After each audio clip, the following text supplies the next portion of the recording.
স্রষ্টার পরিচয় যে এত সহজ ভাষায় মাত্র 4টি বাক্যে দিয়ে দেয়া যায়, তার জলজন্ত প্রমাণ হচ্ছে এই সূরাতুল ইখলাস। মাত্র 4টি আয়াত। কয়টি?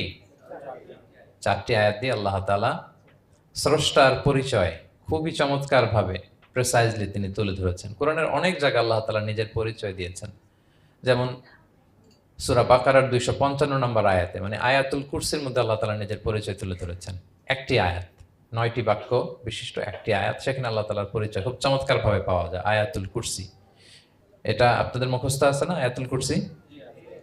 ফরজ সালাতের পরে এটা পড়বেন। আল্লাহর হাবিব সাল্লাল্লাহু আলাইহি ওয়াসাল্লাম ফরজ সালাতের পরে এটা পড়তেন। তিনি বলতেন, মান কারাআ আয়াতাল কুরসি দুবুরা কুল্লি সালাতিন মাকতুবাতিন লাম ইয়ামনাহু মিন দুখুলিল জান্নাতি ইল্লাল মাউত।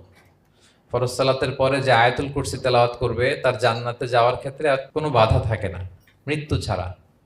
মৃত্যুটাই বাধা, মরলেই জান্নাতি।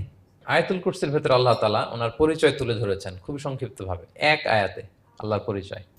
তারপর সূরা হাশরের শেষ 3 আয়াতে আল্লাহ তাআলা নিজের খুব চমৎকার পরিচয় তুলে ধরেছেন।